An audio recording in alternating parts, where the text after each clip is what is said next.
All right, we're at 6:05 p.m. We'll call the meeting to order.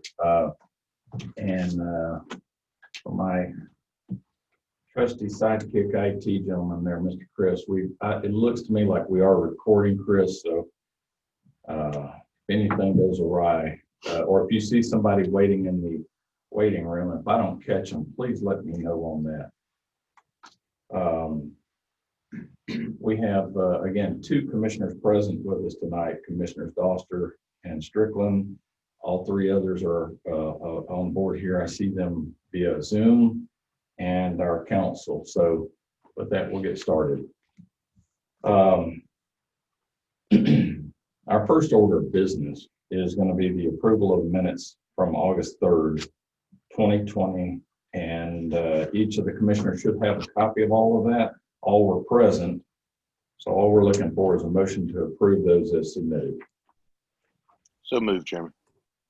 I have a motion to approve and a second. You get that, both of those? Okay. Any comment or question regarding those minutes at all? Mr. Chairman, I do under item number 5. I know it's lengthy, but the third paragraph, it talks about Commissioner Allergen withdrew his motion, and that was seconded, and then the last sentence is the board voted to approve. So I think we took it off I'm trying to clarify the action there. It seems to kind of contradict itself. Right. So he did withdraw his motion to purchase and made a substitute motion to issue a request for proposal. Are you looking for that wording in it? Something similar, yeah. Does that sound good to you, Commissioner Allen? Sounds good. Is that okay? Do you see what his comment is? That's good. I've got it.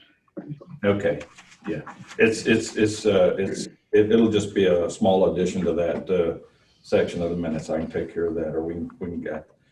All right. Any other comment on those minutes?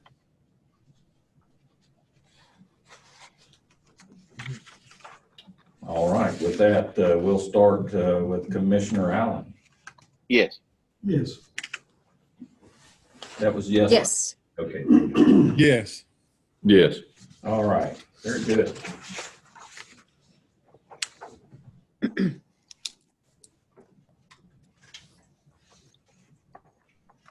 Our second item tonight is we have a group here. I got to get to the paperwork because it's pretty nice. There we go.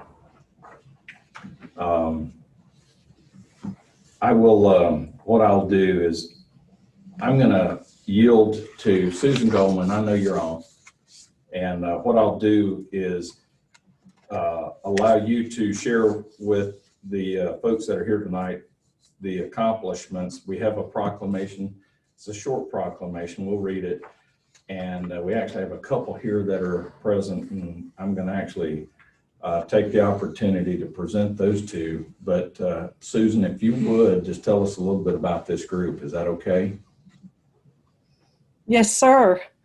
We would be more than happy to. We are extremely proud of all of our groups that you guys are so willingly recognizing tonight. We have not only our state-winning livestock judging team, but also our Master 4-H'ers for Food Challenge, and also our Performing Arts General winner.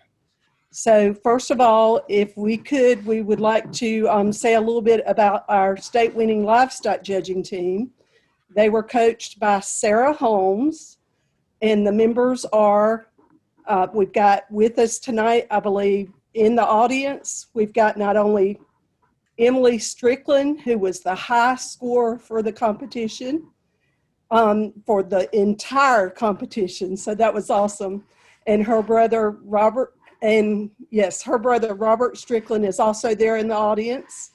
And then we've also got on Zoom, hopefully with us tonight, I see we've got Maggie Moon, who was also a member of this team. We've also got Mallory and Morris Lee, who were a member of this team. Now, they all did an excellent job after winning second in years past and doing very well at the Georgia National Fair. as well. This team placed first this past year, and it was a virtual competition. So they especially had to meet very special odds to be able to place first. So we're really, really proud of this team. And they were coached by Sarah Holmes and also a lot of other parent helpers. So we appreciate that as well. So would you guys like to tell them more about the proclamation, or do you want me to continue with our other team? Do what you're doing. Don't worry about what mine is.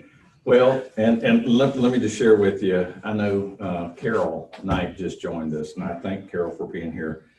That was Susan just kind of introducing the team, and we're at that point where we're trying to recognize those folks that participated and placed very well. And I'll offer Carol a chance if she, and I know this is a drive-by kind of a short notice thing for her, but if there's anything that Carol would like to say about these folks that participated.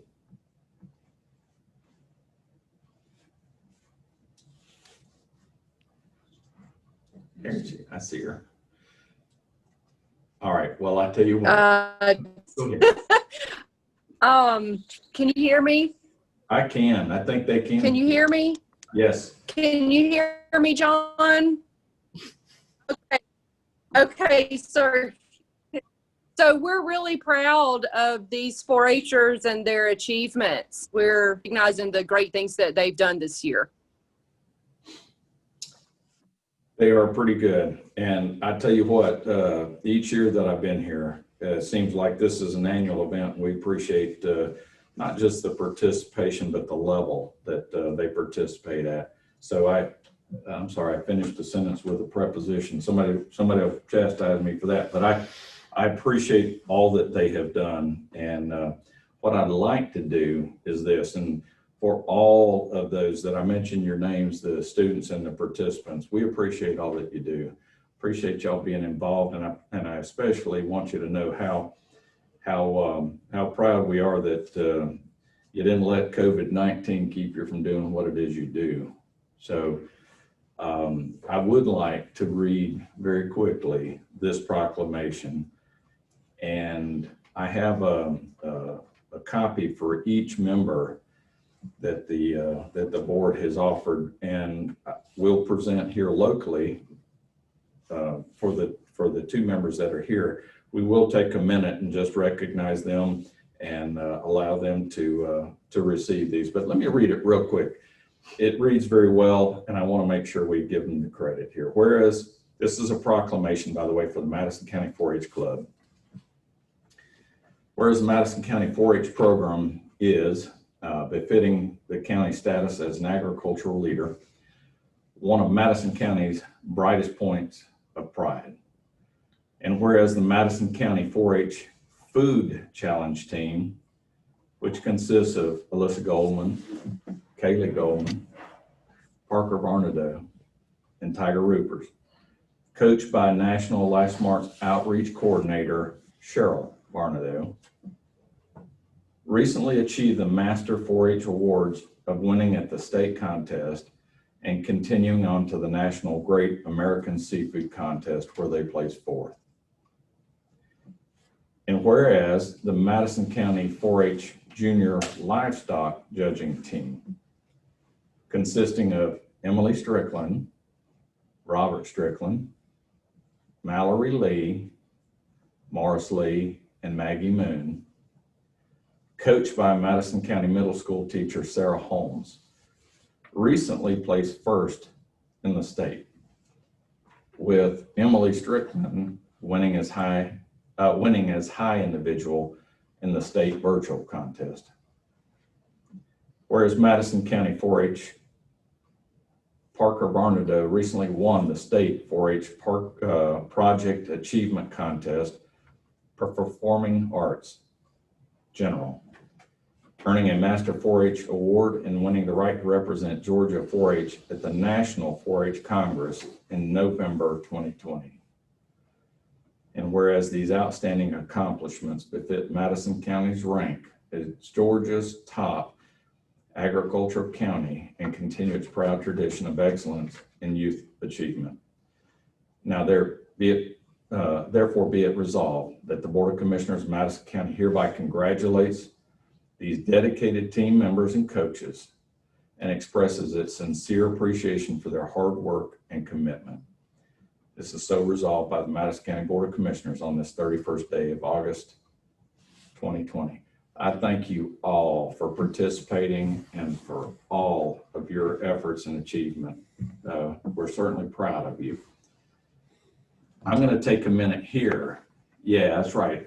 We got a virtual clap, but I tell you what, hopefully soon we'll all be able to do this where everybody can hear it and see it together. But what I want to do is, we do have two members that are here tonight, and I'm just going to pause just for a second, and we're just going to make a presentation for these two that are here tonight. It in no way says anything about those that are here by Zoom. We appreciate that you took the time to be with us, and we all hope to read about and hear about everything that you do as we move forward. So with that, I'm going to ask, I've got Miss Emily Strickland and Robert Strickland present. I'm going to ask them to come forward here, and I'd like to at least recognize them for their achievements too. So y'all come forward, please. I know y'all are back there. Come on. We got two Baptists sitting in the back here. Come on. Excuse me a second. I'm going to come up here. There. If you stand up here in the front, here's the beauty of this. Come on up here. My camera right there in the middle will pick this up. You'll be able to look at this later, okay? Okay. All right. So then it has your name here and his name there, but I'm going to give you that. There you go. And thank you so much for what y'all did, okay? Y'all keep trying, keep doing this proud here in Madison County. All right. All right. Thank you.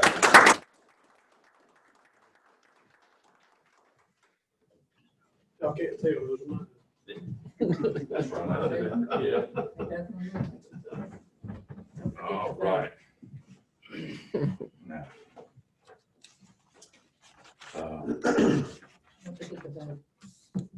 All right. So we will come back now and vote to approve this proclamation. And with that, I'll go to Fry Papa, Commissioner Strickland, Yes. Commissioner Bettis, Yes. Yes. Yes. Yes. very good. Nobody made a motion, Chairman. So moved. And second. There you go. Commissioner Strickland and Doster, and thank y'all for approving the vote too. And we get lost in the good stuff sometimes, so. But thank you again, for all the stuff that we do here in the county. We're very proud of the, not just the, those that participate in agriculture, but those that participate in ag education and the promotion of that. So for all of the teachers and the supporting cast, we sure appreciate you. All right. Congratulations. Yeah, thank you all. Yes, congratulations. All right, as far as chairman's report tonight, and listen, for all of you interested 4-H'ers, I know this is edge of the seat stuff for you, but if there's something else you all need to be doing, feel free to drop off and do whatever that is. You're welcome to stay on board, but we appreciate you just joining us for that though, okay? All right. Thank you. More than welcome. I wanted to, we've got an item down here, item 11 on our agenda, we'll get to in a minute, that involves the CARES Act funding resolution. I did just want to let everybody know that we have applied for the CARES Act reimbursement grant. It's a grant that was provided and to basically reimburse expenses the county incurred as a result of COVID-19. It is a per capita grant, which means we get a funding for the number of citizens that we have. The reimbursement has to be directly related to those expenses incurred. There may be additional rounds of funding. The first round afforded the county about 1.4 million. The cities had a portion available to them, and we had several cities that have also allocated their funds to the county, and most of this will go towards public safety and with law enforcement and EMS. So again, that amount for us ends up being close to $1.5 million that we have applied for. We've received some of that already. I believe we will receive all of that. It's really good news. All right, statements and remarks from citizens on any agenda item. We have items 5 through 11. For those who don't have an agenda, we're going to consider RFP ads for 911 projects, a 911 facility, and a 911 radio system. We'll also discuss early distribution of SPLOST funds, consider approving a road department's fueling station for volunteer fire departments, consider approving the 2020 millage rate, consider a resolution to combine the school board IDA or IDNBA and county millage rates. And then we'll consider a down payment. This is an accounting measure mostly, but we'll consider the down payment for the 20 Albany Avenue property. And then our last item is the CARES Act funding resolution. So with that, I'm going to open the floor for anybody that would like to speak on any of those items that I just mentioned.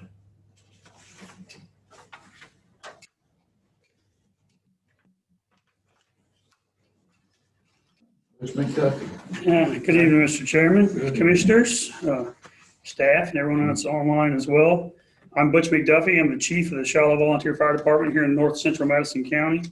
I'm also the second vice president of the Madison County Firefighters Association, which represents the 11 departments, rescue, and about 150 plus volunteer firefighters from around the county.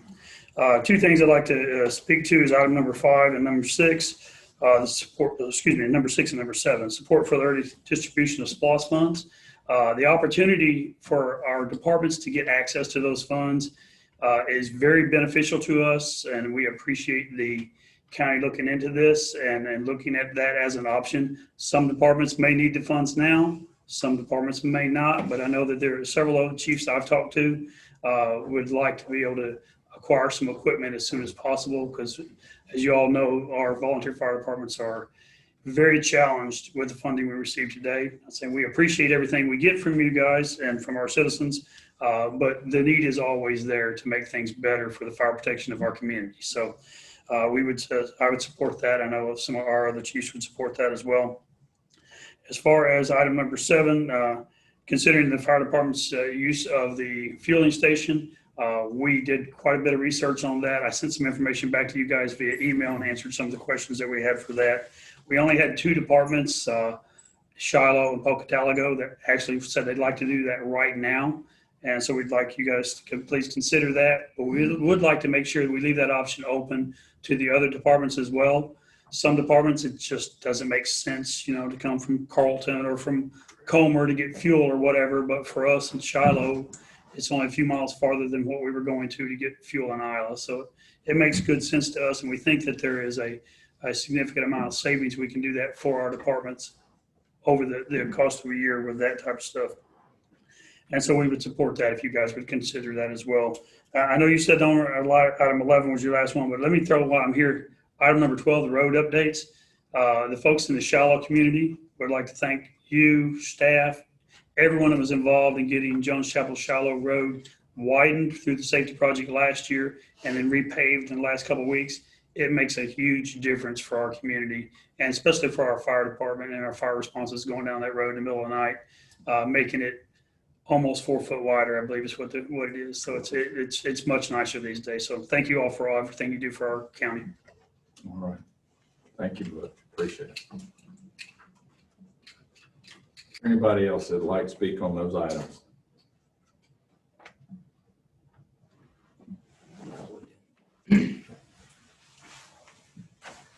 Thank you for having this meeting tonight. I appreciate y'all opening it up for every one of us. My name's Todd Higdon.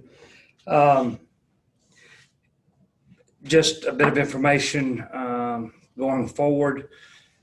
One of the things tonight is RFP for the 911 center. I've been talking with Brennan about possibly not building a new 911 center, but actually to take occupancy of the EMS station now on Highway 98, the current one in Danielsville. And I've also spoken with Michael Moore, or Sheriff Moore, about that same project. We felt like at this time bids need to be taken. And granted, I'm not trying to hold up the 911 process because that equipment needs to be ordered. I agree 100%. It needs to be up and ready. It'd be great if it was tomorrow. But what I would like to see done in the near future is that EMS station become the 911 center. And what I've actually asked Brendan and Sheriff Moore is the other end of that building, which now houses the actual ambulances, to be closed in, to bring the detectives over out of the building they're in now and combine those two, which Sheriff Moore thinks that's a good idea. And really what we end up doing is we're just moving locations and taking that EMS station in Danielsville and bringing it up here to the possible parking lot where the old fire truck used to sit in front of City Hall. And what I'm trying to do here is it's cheaper to actually build an EMS station than it is to start from scratch with the 911 center. As big as the EMS station is now, converting it into the new 911 center, which already has bedding, everything Brennan's asking for, beddings, the plumbing, everything, the kitchen area, it's already technically in that building. But Sheriff Moore felt like it would be good to have his detectives in the same building with him. So it's just something to think about as far as the building goes, not as far as the 911 radio system at all. I'm not referring to any of that. The second thing, one of the items on there, as far as the cities go, John just mentioned some of the cities has opted to give their money over to the county. I would like, for the record, to get all the cities, if they're not going to use their money, don't forfeit that money. Please turn that over to the county because we're going to put it right back into the county and the city as far as EMS structure goes. So if you're a Carlton and you don't have an expense of a police department or an ambulance service, please don't forego that money. Turn it over. So just trying to alliterate what John just said. But thank y'all. I appreciate it. All right.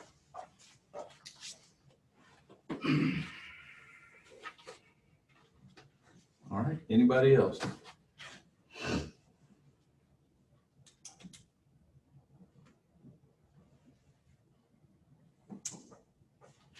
And I'm not seeing anybody online. So with that, we'll move on then. Our first item of old business then is to consider the RFP ads for the 911 projects. And just as a reminder, there were two packages or packets, if you will, that were provided for the RFP. And what I'll do at this point, these are two separate proposals, and one was for the actual facility, one was for the radio system. So this is not a commitment to purchase or to build. This is information seeking. So with that, I'll open the floor for the board's consideration with respect to going out with those RFPs as they've been presented. So moved, Chairman. I have a motion to submit those RFPs. Is there a second?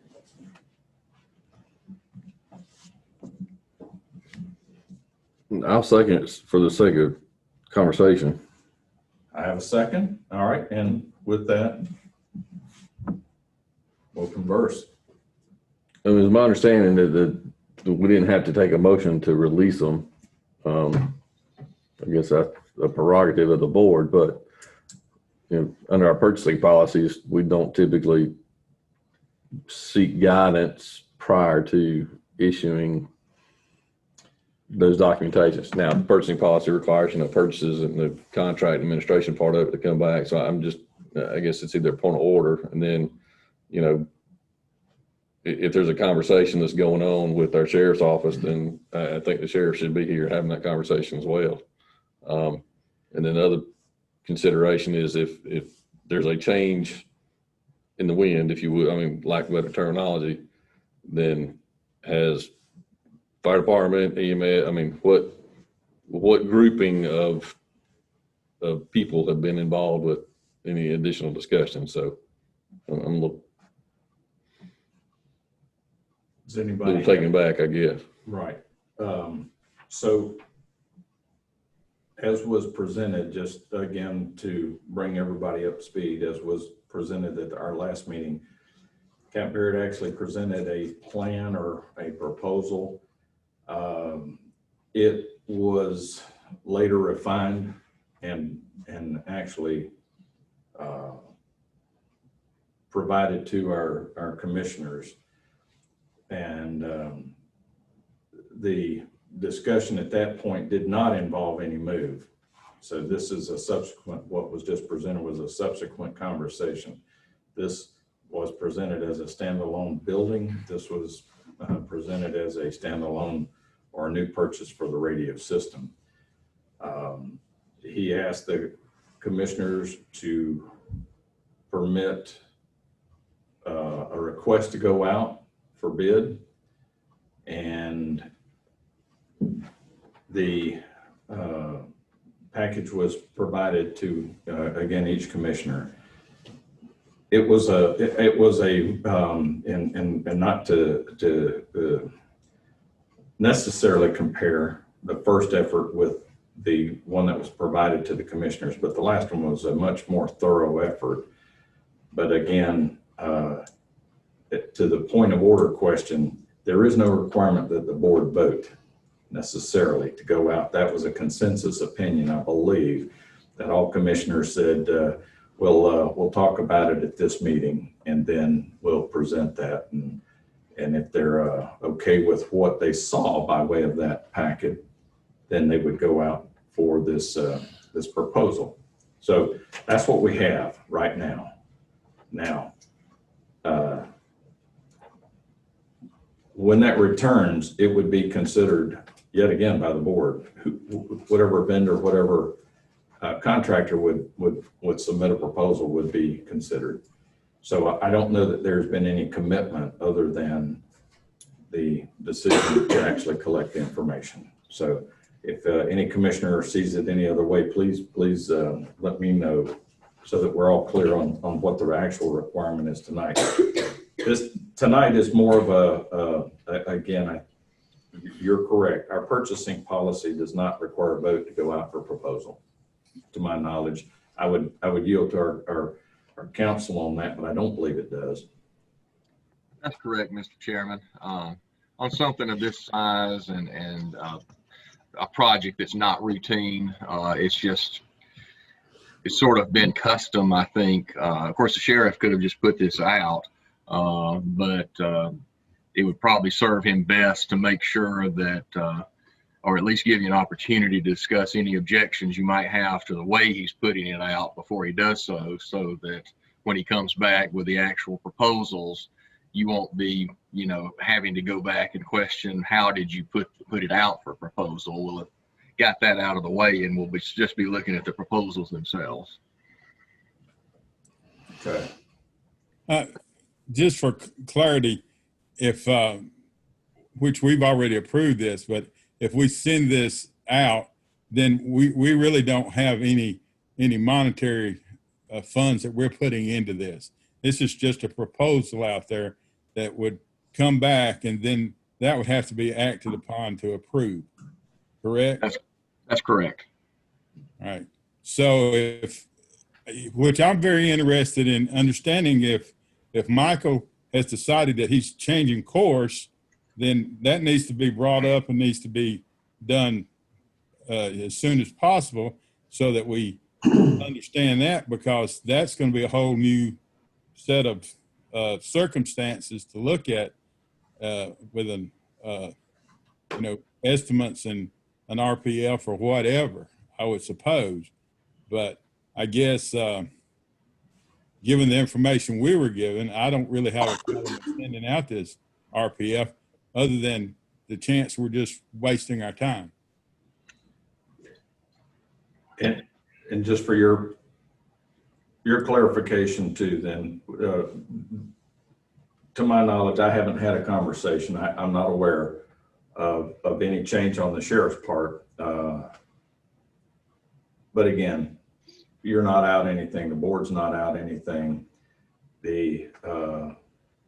Anytime you go out for an RFP, anytime you go out for a sealed bid, there's this notion that if you're asking for somebody's best guess, their best price, their best offer, and then you change it, you go back out, there's always a risk that you may or may not get participation from them, or you may get altered. And so that has to be considered in this, but I don't have any information that anything changed from their original request on that. So, and I'm not doubting that conversations have taken place. I'm just saying that right now that those haven't been made to me by the sheriff or Captain Baird. So what's before you tonight is they were just looking for a thumbs up, and by way of a vote, you've made a motion and a second to approve going out at this point, and it'll just be a vote if you want to continue on with that or not. How far out of the way would it be to get Sheriff Moore on the phone or on Zoom? That I couldn't tell you. I don't know. You know, I wouldn't want to hold us up to do that. Just to be truthful with you, and he may not be your point person on that. It might be. I'm just asking Brian's question. Yeah. So if you want to delay it, we could do that, and we could just try to bring him online. But he may or may not be available. What I'd suggest is, again, at this point, you're not really committed to anything other than just collecting this information. The radio system, again, these are standalone items for the most part. The radio system is going to be a radio system. And so there might be value in gathering that information. But that's the only site we have, so we might as well go for it. Right. Can I add something? You don't mind? Very quickly. Yeah, it'll be quick. I think from my impression from Brennan is they have the scope of the radio system laid out. I think they can really go to bid with that because they got all the questions they need to ask for the bid can be fulfilled on the system. The building is sort of still up in the air, so you can't really go to RFP because they don't know if it's going to be a 50 wide building by 100 foot long or 10 foot by 20 foot tall. They don't have any idea yet at this point. So they've got an RFP out there. That's not my understanding. They do have an RFP. Because you got to, in order to do that, he has to have all of his electrical laid out for everybody to bid on. And he said he didn't have any of that when I asked him. He just says, we got to have better than this. Well, he has an RFP out there and it's got a sketch of it and it's got all that. That's what I'm saying. I just text Brandon, and I don't mean to disrespect, but he said he doesn't know what you're talking about. Okay. Yeah, that'll be great. Well, we need to go ahead and go on probably with the one we're. Okay. I wasn't aware of that because he told me he just didn't. And that's the reason I thought you had the radio stuff, but I was unaware that you had the building stuff. All right, sorry. So with that, then what we have is there are two separate, and I just want to make sure that the commissioners are aware, there's two separate RFPs. One's for a facility, one's for a system. And those will be considered when they come in separately. So we do have a motion and a second. Is there any other comment or discussion on at least going out for that information, given the nature of fact finding? Just to keep from holding things up. We can vote on it. If it changes, it changes. That's right. Well, and if it comes back and it's not what, if it doesn't meet the scope in the RFP, both of those lists are very clear in that the board reserves the right to reject all proposals. So that's still at your discretion. So, Mr. Chairman, I just throw in and just ask you if you could have Captain Baird or somebody get in touch with me before they send those out. There's just on the ads. I think there's just a few places they use the term RFP when it should be proposal. It's I got you. RFP for both. So redundancy. I got it. And on the building RFP, there's just a few little, nothing that I think the Board of Commissioners needs to be worried about, but probably the most significant one was I didn't see it. I may have missed it, that they had weights assigned to the criteria. And Commissioner Doster can correct me if I'm wrong, but I think for for a building over 100,000, we've got to have weights that'll be, how much weight you're going to give to each of those criteria when you judge it. Again, things we can adjust, tomorrow. Okay, Doesn't need to hold it up tonight. okay, all right. And I think the board asked me to look at some things. I've got a couple comments on a few odd ends that I'd like to get with Mike, and then I can get with Brendan on as well. But for the sake of purposes tonight, I think it can move forward. How's the soil compaction there? Since that was the old dump, that was landfill at one point in time. At the EMS station? Yeah. And I'm sure for purposes of construction on the building, I would think you'd want to verify all of that. Any other comments or questions on this one?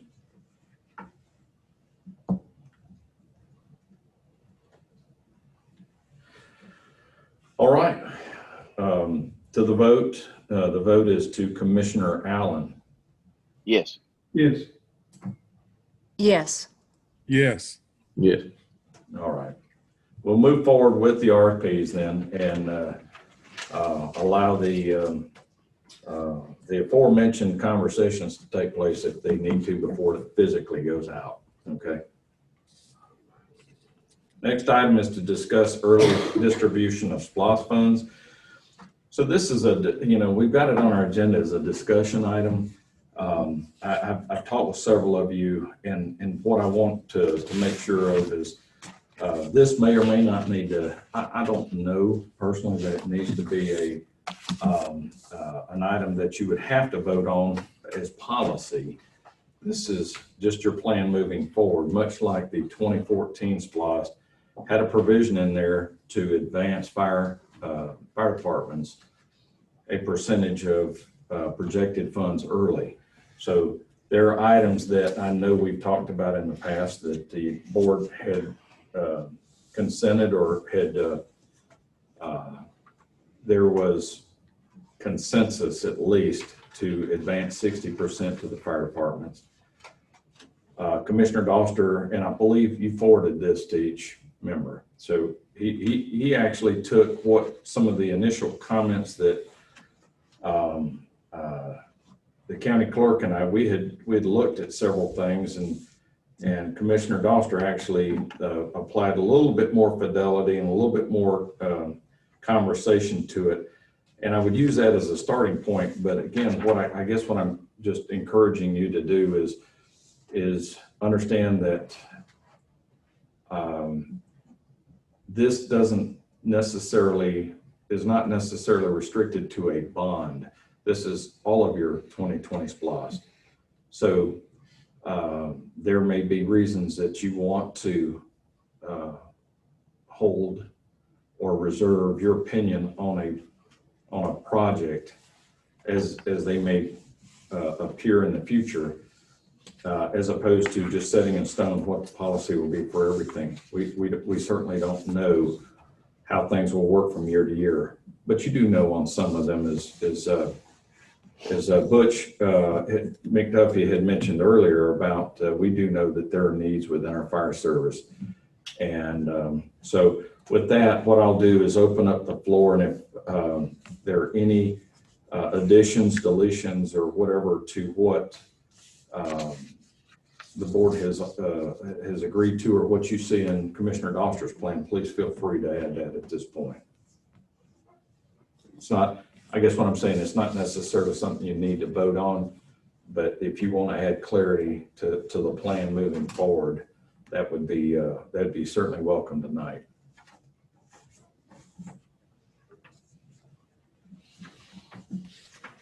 Chairman, when it comes to the fire departments, if you can hear me, I would like to see them be able to get their 60%, and obviously, but I'd like to see them be able to get that without a vote. If we have that money in there, if they need that 60%, if there's any way we can do that. So just to make it a little quicker, getting them their money to get our citizens a little safer, quicker. I'm all for that. And so, if things need to come on a case-by-case basis to the board after that, I've got no problem with that. But the fire departments really do count on that money. ahead of most people, to be quite, I guess my opinion. So I'd like to see that, the policy, but as long as they, are able to get their 60%, that's my main focus right now.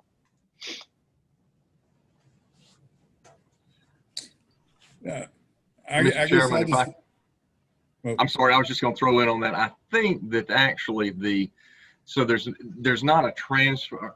The cities would be the only ones where there's an actual transfer of funds because they have their own accounts, but there's not actually a transfer of funds to the fire departments. I believe there's a purchase of items on behalf of the fire departments. So, for example, if the board could, wanted to tell the fire departments, go ahead and bring in 60% of what you want to buy and we'll approve those, that's fine. But I think we do have to still approve those purchases on a case by case basis because that tracks the tax exemptions and all of that. Thank you, Mike. and again, I'm like Lee, I'm in for the 60%. I'm good with that. I also agree that, we just need to track it. I don't know that there would be any roadblocks put up for that, any circumstances. And then I'm not really, I've looked at Derek's proposal, but really I haven't looked at it lately. So I'm not exactly what else is in there.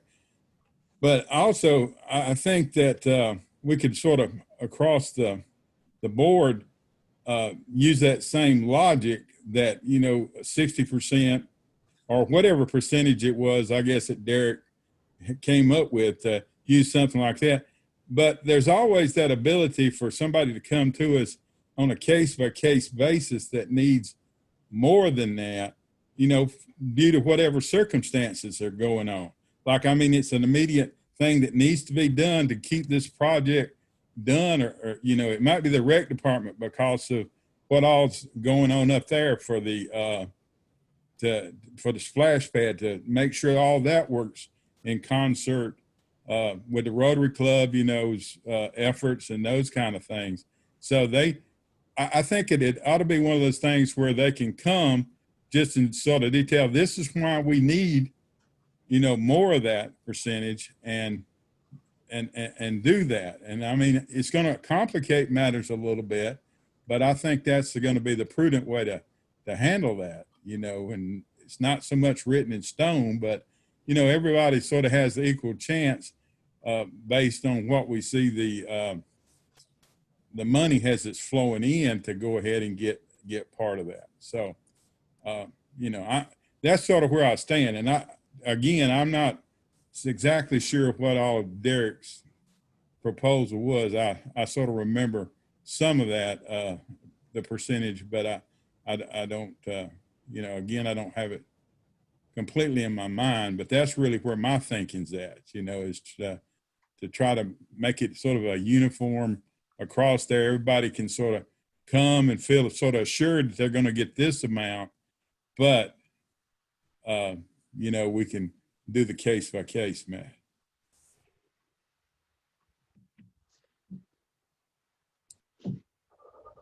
So I'll throw this out there as a reminder. SPLOST was voted on by voters. The money will go to all those projects that it's supposed to go to, regardless. The only issue really before the board is timing. Yeah, and that's all. That's all. That's right. No, and I don't disagree with any of the discussion. I just want to make sure that everybody understands that nobody, I don't believe any of the board members would suggest that money be withheld from any department or any project as a consequence of something vital not taking place. But then there is a certain amount of planning that goes in, and each department, short of this bond or previous to this bond, it was the county's general fund or their reserve that provided the ability to draw early. So if you have that money, you can extend, you can offer that money in advance. The county will pay for it, and the county will be reimbursed by SPLOST. And in this case, you have a bond option as well. What I'd encourage the board, and just as a reminder, is that it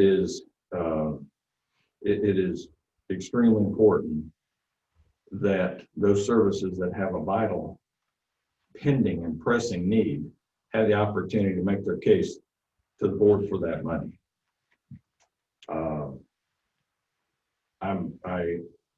I think that's the reason you have a board. They meet and they weigh these things and they decide. So I think in the past it offered the fire department specifically an opportunity to plan, and that's what was good about that. And I still think it's good for all of the departments. You mentioned the rec department, very good. 911 center would be another one of those projects you'd want to see if they commit to it, that those funds are available to them. Not to be collected over 6 years, but available. So these are all things that I think the board needs to have at its disposal.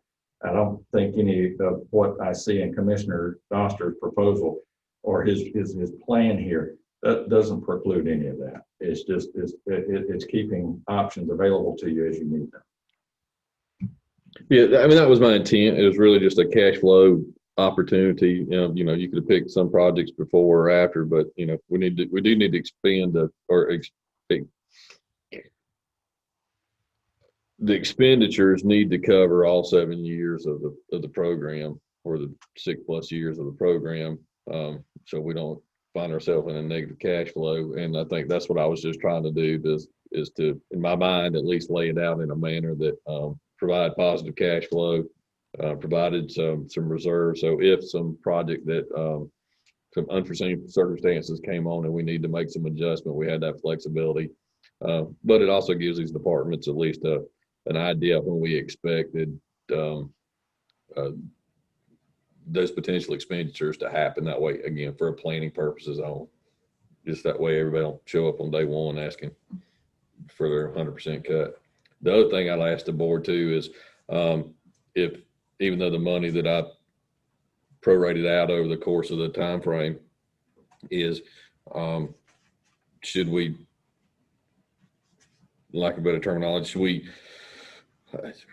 reduce the departmental budgets that we had by an additional, 10%, 5%, and just hold it in reserve to the end to make sure collections come in completely?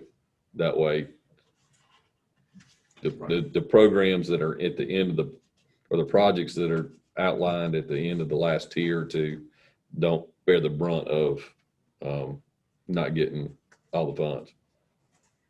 And I did not account for that. I accounted for the full 100%. So just right. And I think for that's where, discussion. yeah, and that's where for just this nature of SPLOST, you don't know what the collection will actually be. So this truly is a best guess. And when you commit a project's full amount based on your projection and you come up short, one of your other projects will suffer, or you'll pay for it. It's completion out of your general fund. So if you're willing, to commit to something like that, that's fine. But I do think it's probably smart to, just like you would afford a fire department 60%, any project probably should not go to 100%. But perhaps close. So it's just again, a planning factor. So anything else on that? Mr. Chairman, just one more little mathematical thing, and Commissioner Doster's proposal may have taken care of this, but you gave an excellent, that's a really good explanation you gave, Mr. Chairman. We've just substituted the bond proceeds in place of the general budget for the source from which advances would be made. One difference there, though, is we do have to spend all those bond proceeds within the first 3 years of the 5-year SPLOST. And again, you have flexibility. I mean, there's time, but I guess I'm just saying, if maybe a year and a half in, you feel like you may fall short of doing that, you may have to go to those departments and start looking for projects to make sure you get that money spent within that 3-year period. Right. And with that, at the expiration of that 3rd year, though, I don't think it's, I don't think they're going to storm Madison County, want all their money back. But you always have projects like your road department, and you have large expenditures or large allocations that that at any moment in time, you could probably get well if that became an issue. And so it is a good point. Certainly wouldn't look to hold these funds back long-term, but I just wanted you to be aware that the board does have the discretion, not in what they can fund, but when they can fund. And they just need to keep an eye on the balance in the bond. That's all. That's all.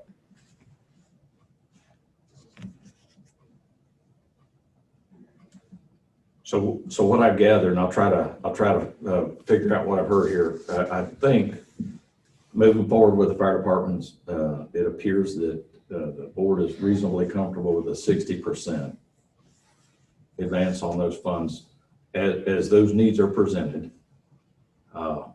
Not necessarily parceling out 60% to each department to be held in their own account, but as needed.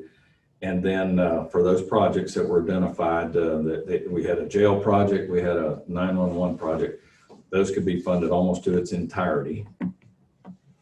And then other needs as they present themselves, whether it be a rec department, whether it be any other expenditure, roads, you may want to couple some of this SPLOST money with your LMIG. The LMIG, sorry, I'm having people join here. LMIG, you may be able to get a better deal, a better bid from a contractor if you widen the pool a little bit, if you sweeten the pot, if that's the right word.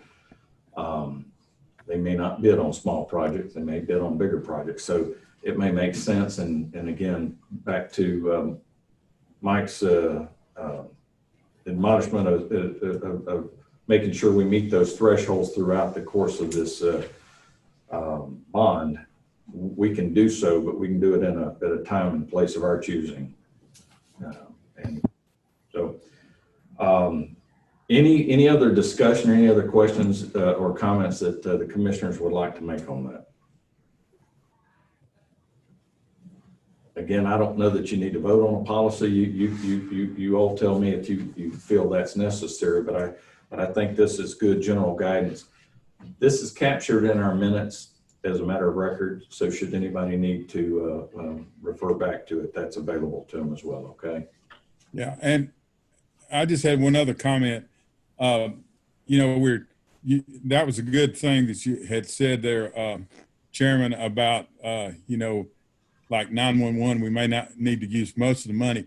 But one of the things that I look at too to sort of help with the fire departments is that if we can fit it into that 911 SPLOST fund, would be like the purchase of the radios that we had talked about, maybe that the fire departments were going to have to do that. So maybe that's something that could help that. And, that's yet to be seen, but, that's kind of where, we can look at some of those type things and see if that, because I think Brendan has all those added into that in that one bid. So we can see sort of how that falls out. Our RPF or whatever, we'll call it the right thing. Sorry. That's all right. That's all right. It's alphabet soup, RFP. That's right. I want to make sure I get it right. I don't want Mr. Pruitt over here having to correct me too many times. No, we have autocorrect in our minutes. We'll get that one right. So, no. Any other? No, that's good. Any other comment on that though? All right. We're going to move on to item number 7 on our agenda. Consider approving the road department's fueling station for volunteer fire departments. Again, I'm going to preface this discussion or this vote or whatever you decide to do with, there is precedence. We have an arrangement. I actually wrote this out, y'all, because I don't want to wander or meander here. So I want to start by saying Madison County has a current understanding with rescue as well as the Industrial Development Building Authority to allow these two agencies or organizations access to a fueling point located at our road department. Fuel usage is managed by a public works director and is billed monthly to the organizations. This arrangement has been in place, as near as I can figure, almost 10 years. We've not had any adverse comment. I'm trying to think of the proper term the auditors would use on this.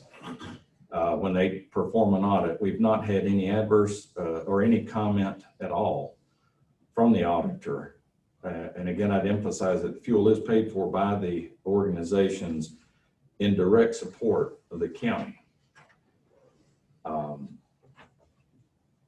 I don't know that a policy was established or that one needs to be as you consider allowing the fire service to refuel. It just needs to be known that this is a limited service. It is as was presented earlier, there are only a few fire departments geographically that would make use of that.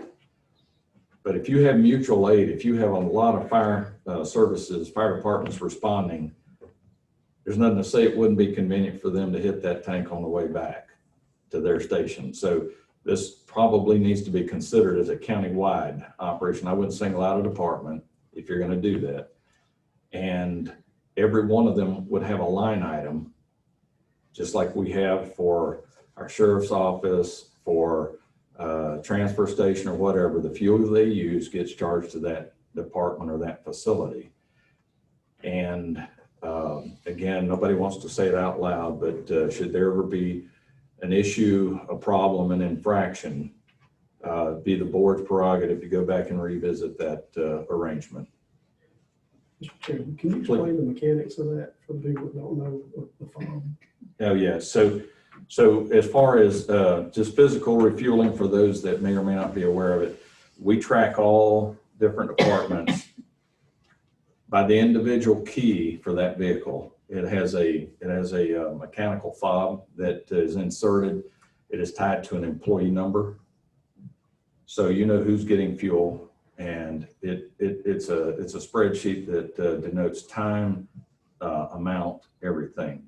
It records mileage on a vehicle. So it does actually track back to a person, a facility, a vehicle. So there is a reasonable way to track all of that.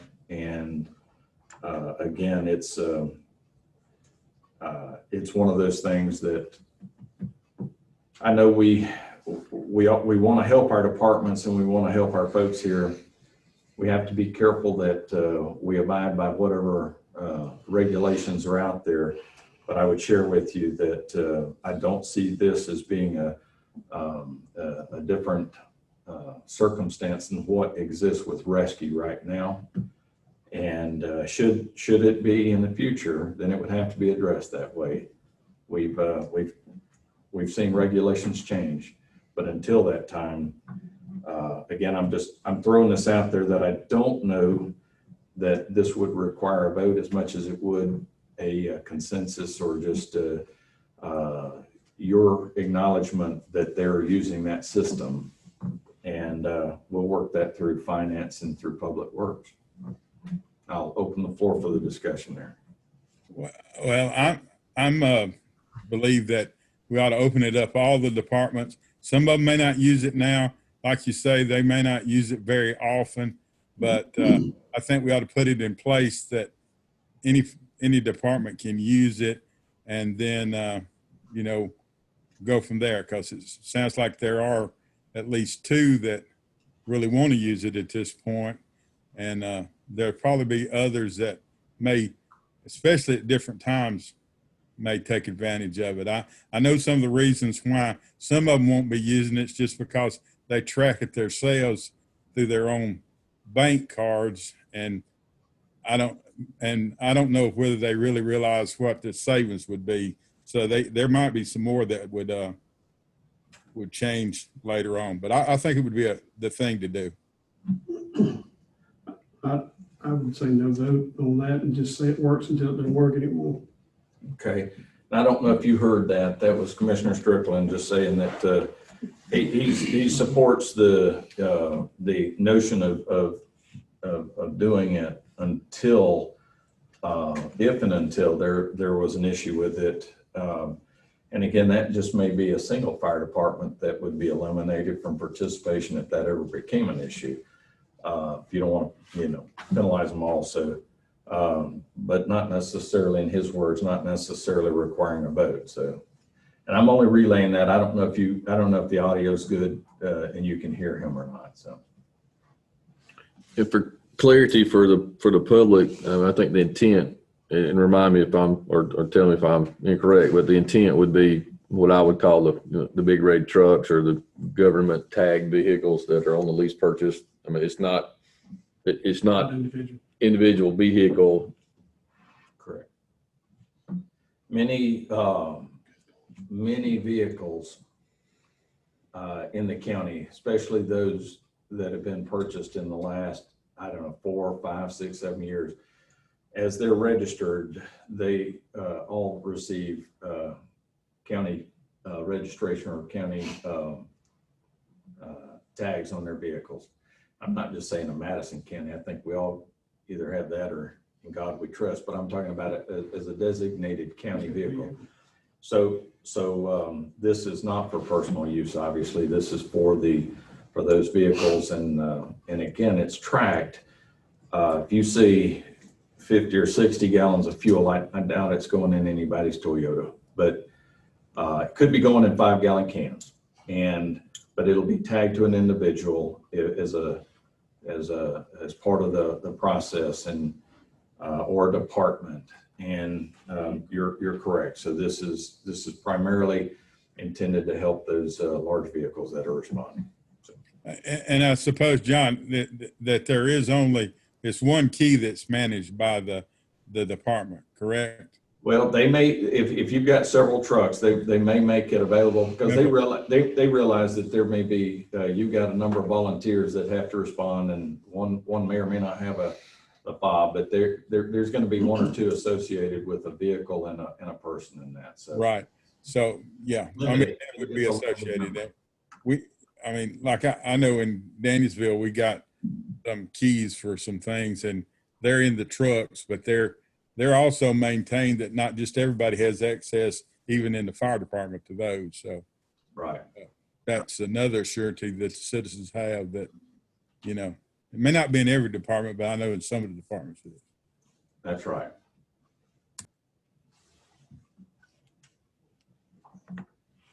Any other comment or discussion or any thoughts on that? I'd probably offer by exception, unless the commissioners choose not to or have a reason not to want to support that. I would hope that you would voice that now, and we can, otherwise we can move forward with doing that. And what we'll try to do is actually provide the fire service some instruction or direction on the use of that too. Okay. I think one thing that I didn't even think about until now, there's times when they're coming back through that there's no gas station open. That's right. And it is one of so we have, it is a 24/7 operation, which makes it an even more convenient fuel point for these vehicles. So.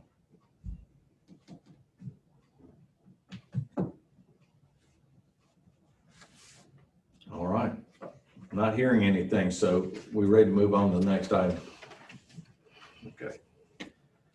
Item number 8 is to consider approving the 2020 millage rate. Each commissioner has I believe it was offered last week as far as the 5-year history, which included the 2020 millage rates as proposed. And then in this week's package, you had the actual resolution. We'll get to the resolution on the next agenda item. But as a reminder of the actual amounts, while the millage rate resolution combines the school, the ID and BA, and the county, under the county, the Board of Commissioners, on the second page of that, it shows your incorporated and unincorporated rates. And as a reminder, the 2020 millage rate for our county, as discussed at our last meeting, showed a rollback of the inflationary growth in our tax digest. And that equated to an approximate, and I say approximate only because we still have Board of Equalization appeals taking place. But the net total of those parcels that are in question won't change this amount significantly if you roll back. And it shows a reduction of collections to the county of about $300,000. So the county will receive $300,000 less. And for those properties that did not show improvement, then their rate should remain relatively flat on those parcels. So this is the board's first attempt in 4 years that I'm aware of that we actually roll back, and is again just trying to keep consistent with what the decision was when the millage was increased 4 years ago. So I will open the floor for a vote, a motion on this one, and any discussion that might follow. And so moved. Chairman, go ahead. Well, I just like. okay, I've got one motion to approve that. I'm sorry. Go ahead, Commissioner Allen. Yeah, I'll go ahead and second that. Okay, I have a second. Okay, and if you'd like to discussion at this point, any comment or?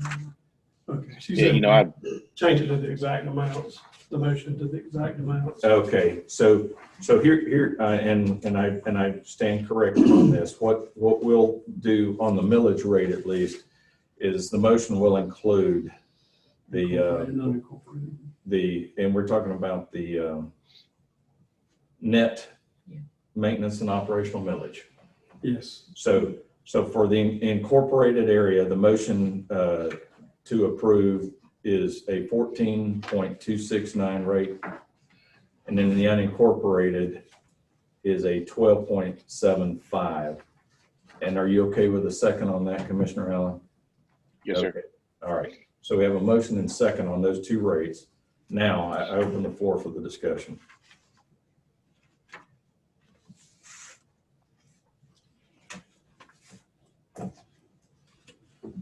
All right. Not hearing any. We will vote. Motion and second is to approve the 2020 millage rate, as I just mentioned, those two amounts, 14.269 incorporated, 12.75 in the unincorporated area of the county. The vote is to Commissioner Bettis. Yes. Yes. Yes. Yes. Yes. All right, that's approved then. The next item then is a very necessary vote so that our tax commissioner can present this digest to the Department of Revenue. And that is the inclusion, as you see it, under the millage rate resolution. This combines the Board of Education, the Madison County Industrial Development Building Authority. Their rate stayed at 1 mil. And I'm sorry, the Board of Education levied a millage rate of 16.99. And now we're combining the Board of Commissioners with the two rates in the unincorporated and incorporated areas we just mentioned. And with this, we'll need a motion to approve. I'm sorry? Just to approve the resolution. And you have a copy of that resolution. So we just need a motion then to approve that resolution as it's presented to you. So moved. Second. I have a motion by Commissioner Doster and a second by Commissioner Strickland. Are there any comments or questions on this particular item?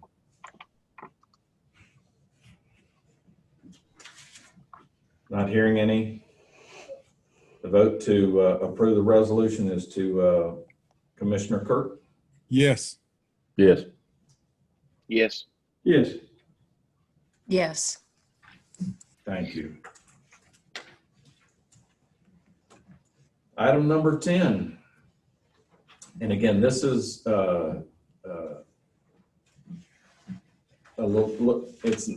not asking for a budget amendment. What I'm asking for is a matter of our minutes tonight to reflect the board's consent. I believe the discussion that we had when the board voted to approve the purchase of the 20 Albany Avenue property, they approved initial payment of $85,000 to be paid at closing, with a subsequent payment of $81,200 in January of 2021 and 2022, and then a final payment of $81,200 in January of 2023. All three payments of $81,200 were to be budgeted as part of capital purchases. But the initial payment of $85,000 was going to be paid from, at that time, the discussion was from the 2020 SPLOST. That never actually made it in the minutes. And as a matter of our audit trail, we just completed our audit of 2019. But our auditor has suggested that we clean that motion up a little bit. We don't have to have it as a motion tonight, but the consensus I would need, or the concurrence, is that the payment for that original $85,000, it doesn't have to come from the bond. It can come from 2020 SPLOST, which means your general fund has already, that was paid from the general fund, but it can be listed as a receivable. And as SPLOST comes in, it can pay that $85,000 as part of that purchase. So I wanted to make that explanation and get the board's concurrence on that payment option. And again, by exception, unless one of the board members or any of the board members has a different option of how to pay that, we'll entertain that. But I believe that was the gist of the conversation. It just didn't make it into the minutes, and we're just trying to clean that up. You just need a consensus. Yeah. Yeah. So I'm not hearing any objection, and I've got a thumbs up here, but if the board's okay with that, we'll make it, we'll reflect that in our minutes, that's where that will come from. Okay. Again, we're not amending anything because it was actually discussed. It was inadvertently left out of our motion. Our last item is number 11. This is under new business, and this is to consider the CARES Act funding resolution. And you actually have a copy of a resolution that reflects that. I've taken the liberty, because tomorrow is the deadline, September 1st is the deadline to present all this, and it's an opportunity for our county to recoup money that was expended in response to the COVID-19 virus. Per capita, the county was afforded a $1.397 million reimbursement. We have already filed for that, and we've received 420 of it. I believe we'll receive the remainder of it. In addition, we have from some of the cities, their allocation that was not used on their behalf or was not requested. And the state afforded each county the opportunity for those to be allocated to the county. And what we've done is we've filed for reimbursement of in the interest of public safety. So we have validated expenses in excess of 1.5 million. And to date, all of those expenses have been paid. So we're not looking for something that we don't have. We've already paid this, but now we have the opportunity to recoup some of that money through the state. So it's an extremely good plan and a very good offer. To complete, should this become necessary, though, I want the board to be aware that we've done this, and many counties require it. The state may at some point have a requirement. We thought it best to go ahead and vote to approve the CARES Act funding resolution as you have it in front of you. And I would love to tell you in the next day or so, and I will via email, that we have received those funds. They get deposited immediately once they're approved. So it's again, it's a huge boost for the county at this particular time. So with that, I'll open the floor for a motion on that. I move Motion to approve. Second. Okay, I'm sorry. So I had a Commissioner Doster. Was that Commissioner Allen? Yeah, I'll second it. That's all right. So we have a motion and a second to approve. Is there any comment on this one?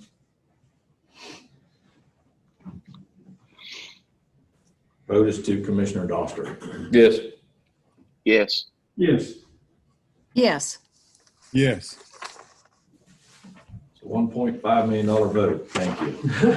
You just don't get those back. Now, let's take those. For those who don't know, Mr. Chairman, I just point out that this was really complicated, and the chairman really worked hard to make sure we got every dollar. And I have heard some stories around the state that didn't happen everywhere. So, you know, just wanted to recognize that. You here? Most Thank money, you, John. no, most money I've earned in since I've been in office. So I'm so happy that the county actually operated the way it did, such that this is actually an additional amount. So this goes a long way to. Oh, and Mr. Denny, you're gonna be left with $5.5 million instead of the It's deficit. promoting our bottom line. So that is a very good deal for this county, and it bodes well for the future for this county. So I will say that. On to item number 12, roads update. We are putting together as we speak, you'll see this in September, discussions on those roads that you want to see considered in the 2021 LMIG project. Chairman, was Russell Road included? That was one of those roads down there next to the Sims did. Yeah. Right. Well, and I don't know that it was included on that. It is being looked at for repair right now, as we talked about, you know, with those potholes. Right. That's what this, I just wanted to make mention that when we meet on the 14th, that's the time that we need to start throwing these roads out there and racking and stacking and seeing what the board's pleasure is on road projects. Okay. Got you. Okay. All right. I just had some inquiries about that one, so Right. we can discuss it then.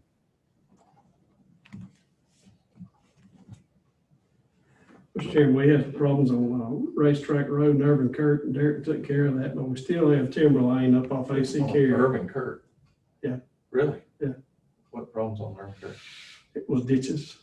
Oh. They got it. Yeah. It was good. Okay. But that crowd up there off AC Carey, they Right. having a good time up there. So yeah. Okay. Please, and I urge all the commissioners, I've got a list. I've already got a list of roads. The task will be to prioritize those After the rain. that you need or that you want to put the effort on with whatever money you choose to spend on those roads. So, all right. Any urgent matters tonight?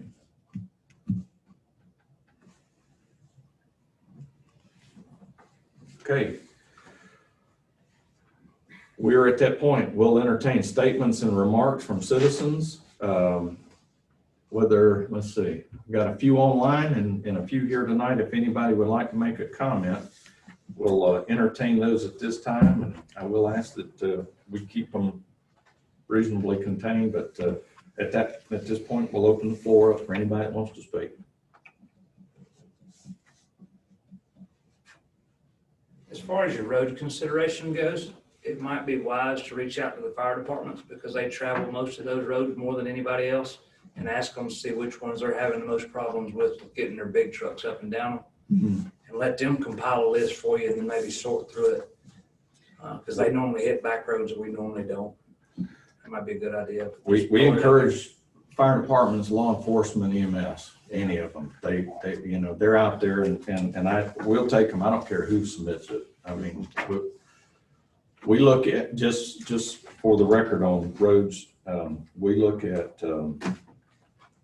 the board 3-4 years ago put a list of criteria together. They look at volume. They look at, are they connecting roads? Number of residents. They look at special needs. So there's a number of criteria that we try to look at all of those things. And you'll always run out of money before you run out of roads to work on here in this county. It's just a fact. And I would love, again, one of the reasons, and we spoke about this earlier today, is one of the roads for that, one of the reasons for that bond issue is so that we can put more money with our LMIG and make more of an impact and get a better deal from a contractor when we do it. So that's part of that consideration. But anytime anybody has anything on roads, we'll take it, period. And I just want to make a comment. A lot of the things that I get emails and text messages about are roads, and especially that they have trouble going down, are private roads. And it seems that we got several of them that they just keep coming. And I try to explain to them what the process, you know, that we can't do anything to private roads because it's against the law, number one.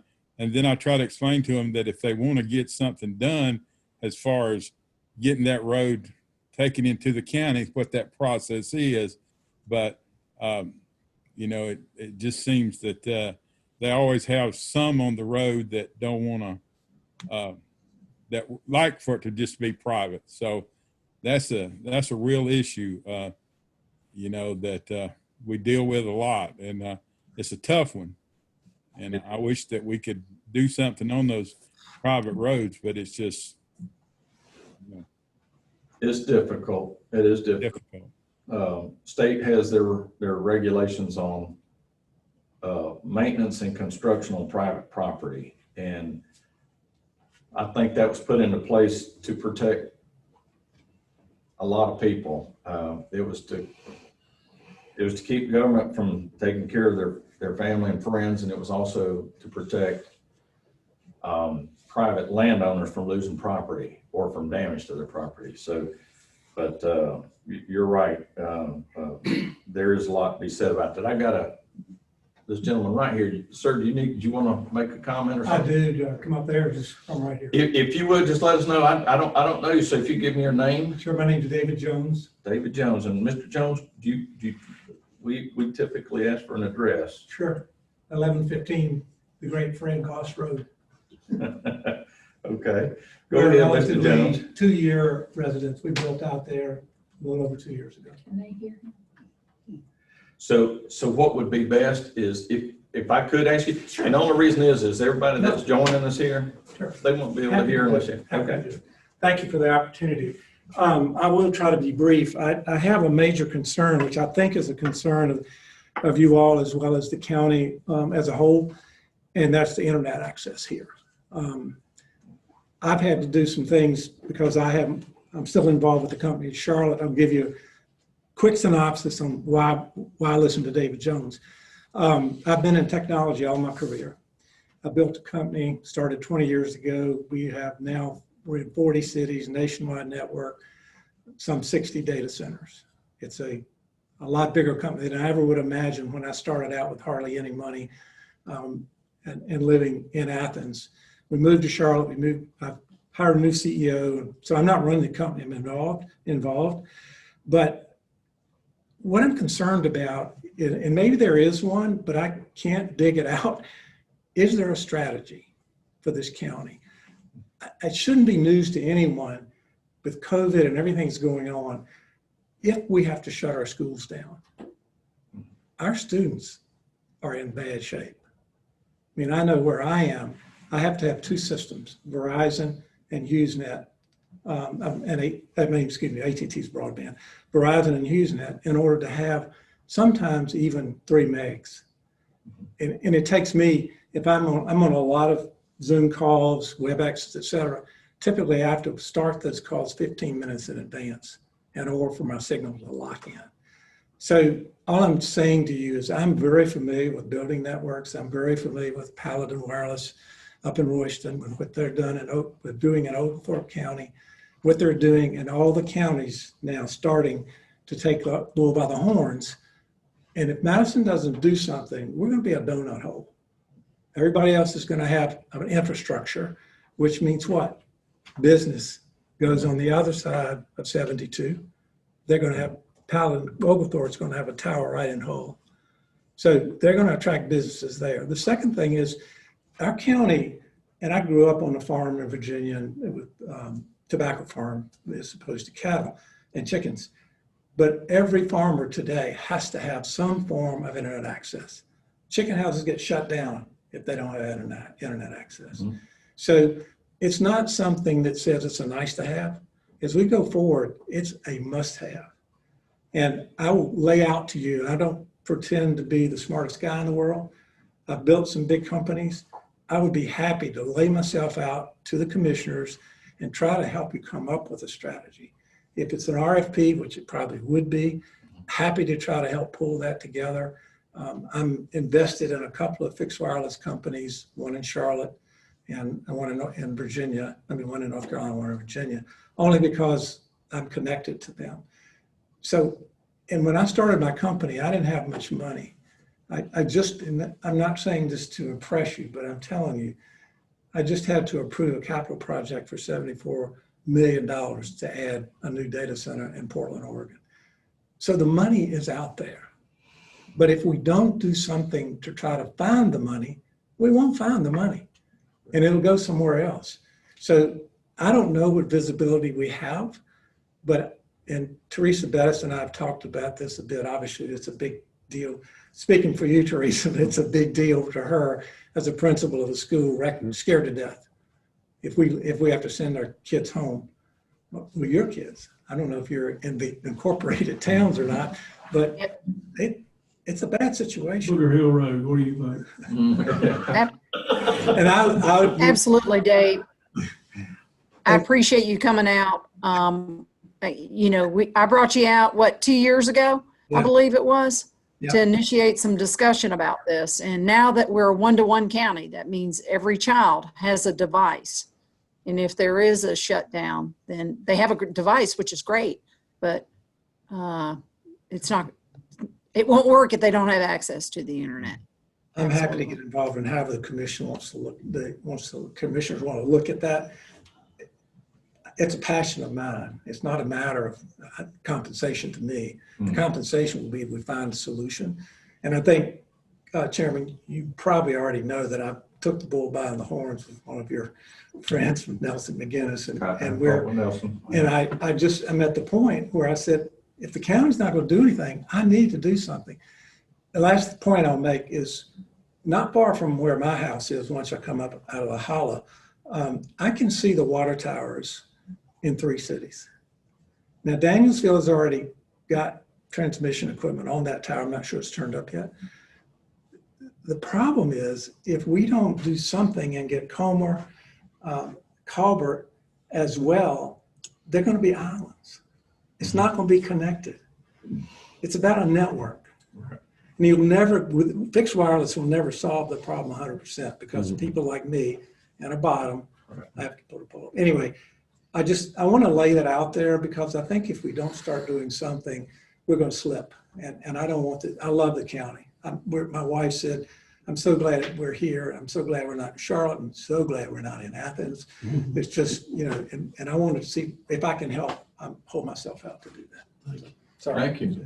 We appreciate you turning in your volunteer application. He's a huge resource. Let's use him. Teresa's got a way of making people do that kind of stuff. No, thank you. I appreciate it though. Anybody else?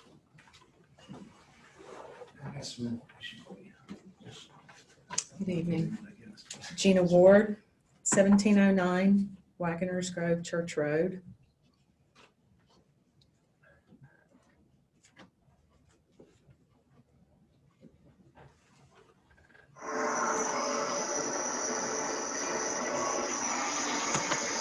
"72 decibels at 1:38 in the morning last night. No, today. 72 decibels. You can't hear the crickets hardly at all.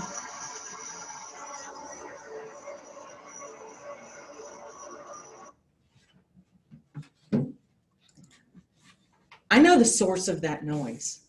I know what is making that noise. 8 dryer fans,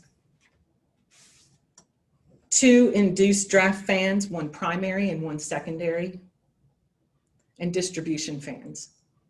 That's what's making the noise, not the stack. And we're worn out and we're tired, and I got 3 hours of sleep last night. And that's a common occurrence at my house. My children don't sleep. They need to go to school. Our community is exhausted from this noise. It's constant, 24/7. And they turn it off and they turn it on because, you know, and pardon my sarcasm, they're tripping more than anybody did at Woodstock. It's constant, off and on.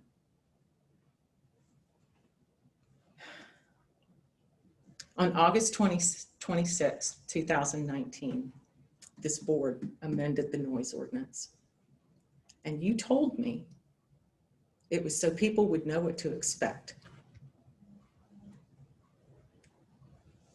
I personally take issue with our community being treated that way, that all of a sudden this is dropped in our midst and that we're supposed to just roll over and accept that. We fought tooth and nail against those railroad ties and we succeeded. And I have to say, and I will share this happy moment with you, what an intense pleasure it was for me to stand right next to the governor and for him to look me in the eye and say thank you for what you did for your community.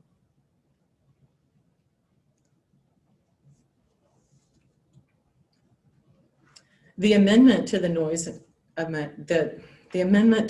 ordinance impairs the ability of the sheriff's department, right? They can't act on it. I've called 911 at 2 o'clock in the morning. On that August 26th, residents came here and we asked the board not to amend that ordinance. And despite that, y'all did. You excluded this facility and you gave them carte blanche to ruin our lives.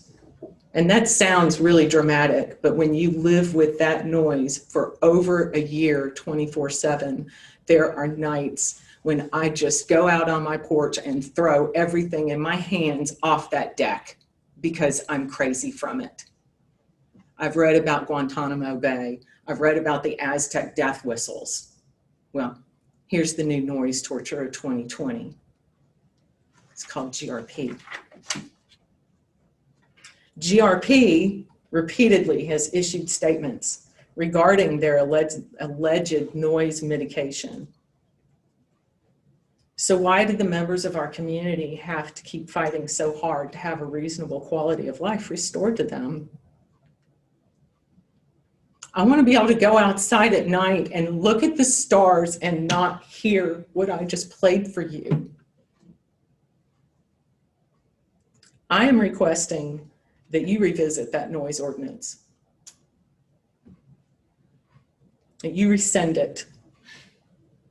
And you use your power to force their hand for noise abatement on 8 dryers, 2 ID fans, and a distribution fan.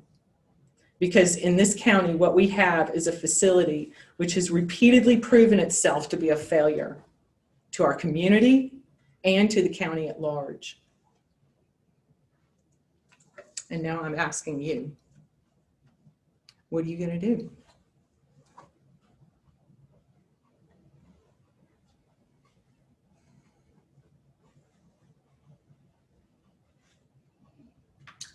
Thank you. I'm waiting. Your time's up. Thank you. I think everybody heard here. We appreciate it. No, I don't want to be appreciated for being heard. I want an answer. Your time is up, Ms. Ward. You spoke, and we allow a certain amount of time, and I've not been rude to you. I'm just letting you know that there might be other people that need to speak. Well, So, I'm going to wait until somebody tells me that they're going to work on this. well, we'll go ahead. Are there any other statements and remarks? Okay, we'll close that one out. Anything from the commissioners? Chairman, if I may, if you don't mind, I just appreciate Mr. David being there. Teresa, I know she's been working on it a while, her and David. Paladin, I've had meetings with Paladin. I've actually tried to get Charter to come in over on the Sanford community by using the businesses to get because they have a higher threshold to run line and things like that. Trying to get that working over in Sanford community. Tried to get us on a short list for the AT&T air gig. We did not get on that, obviously. The EMCs are now, it's been approved through the Georgia Assembly that the EMCs can get involved to put out internet access, broadband, that kind of stuff as a utility. It's the people's right of way, and we need to make sure that the people understand the folks that are playing and who they need to call, as well as us, to push these businesses and these other folks forward to help us with our broadband issues. COVID has definitely opened up a lot of wounds that we really didn't know were so deep, but it's also opened up a lot of doors too, new ideas and things like that. So I look forward to hopefully working with Mr. David Moore and hopefully get with some of the other commissioners to see what we can do to keep pushing rural broadband, because they can pass laws up there, but we also need funding for it too. And so that's another thing that folks can get on the horn and call their senators and their representatives and ask them to make sure they support funding for those types of things. Second, I wanted to say too that I just wanted to say thank you to the people of Madison County. We've asked a lot of you, not just in this past 8 months, but over the last 3.5 years since I've been in office anyway. We've asked a lot of sacrifice and hang with us and let us get a reserve and things like that. And without them, there's no way any of us could have done what we set out to do. And so I'm glad that we could roll this back. I wish we could roll back more, but I'm glad we could do this, and hopefully it'll give some relief to some folks out there with their taxes, their property taxes. But I just really wanted to say heartfelt gratitude to the people of Madison County for hanging with us and helping us get that done. So thank you so much. Lastly, I did want to address the noise ordinance. If there is something, I would be more than happy to. If I'm out of place, you can cut me off. I'd be more than happy to revisit it as Lee Allen County Commissioner from District 1. I have issues with Dollar General pump and septic now at night. Since we've passed that ordinance on the 26th of August last year, they now pump their septic at any hours of the night. I did not have a problem with that until the noise ordinance was passed. So I have citizens in my area that it's not just the GRP plant the noise ordinance is affecting, it is affecting others as well.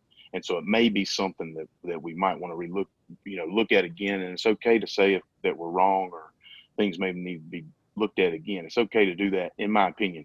And so, like I said, it's not just GRP, it's other parts of the county that we're seeing an adverse effect. So just wanted to throw that out to the commissioners to let them think about and see what they want to do. So thank you and appreciate everybody coming and appreciate you setting up the Zoom so we could do this. I've got a 2-week-old baby here and my wife can't drive, and so I feel a little uncomfortable getting out of here. So I sure do appreciate everybody who worked on that as well. So God bless. Wasn't it just industrial that fell into that? That wouldn't have been Dollar General, would it? It was commercial. Huh? I thought it was just industrial. No, it was commercial. Well, Mr. David, on the Jackson EMC situation, I called and talked to them. They're not interested. No, I do that. Yeah. I do that. Okay. They're Too much competition. They're a smart so. bunch, but they did the whole, and that's the other, and a lot there, but I know the Spectrum people, I know the AT&T people. Don't hold out hope for those guys. We gotta go, because the minute you start doing something, that's when all of a sudden the antennas go up and say, oh my gosh, we have, you know. I thought that was the greatest thing in the world, and I called them like, maybe in South Georgia, not here. The Paladin Wireless deal, they should be coming online in Danielsville if they're not already right now. We had to wait about 3.5 years. There was some licensing with the FCC that they had to get past, and it really put everything on a snag, but now it's up and going. It was the frequency they needed. Yes, the plan is for that to be on the Isla Tower, up at the Isla, and then the Matico, and then Comer to try to go straight across. As of right now, Paladin does reach over into the Harrison community, some on the lower side, or that cheek William. Paladin does service that area now, but once it comes fully online in Danielsville, that's gonna help, but keep in mind what Paladin Wireless is. It's a husband and wife company. And I think they got 2 helpers, or I mean helpers, but 2 employees. So they had to wait for funding. That's what you call an entrepreneur. It is, but right at this point, it's the only entrepreneur that's stepped to the table and says, hey, if we can get our funds together, we'll start putting these on your towers and we'll start linking them up. So it is rolling, but not at the speed we would like for it to be. Yeah, we just need momentum and the voice out there. That's all. I'm aware that EMC walked away from that one, and also there was hope, perhaps. Hope is a horrible strategy. There's hope that the state would come up with something too. And why would anybody want to go invest or spend money or do something only to find out next week that they dumped a bunch of money out there that. Biggest problem with the state was they said, you can get $1 million if you can show that you have $1 million. Right. I have $1 million. Yeah. I don't need the state. I can go raise money. If I can show that I have $1 million, I can go raise the money. Right. I don't need the state. But yeah, there's a lot that can be done. I agree. It's a need. Are there any other comments or remarks from our commissioners? Last call. Mr. Pruitt, any need for executive session? No, sir. Just need a motion to adjourn. So move. We are adjourned. Thank you all.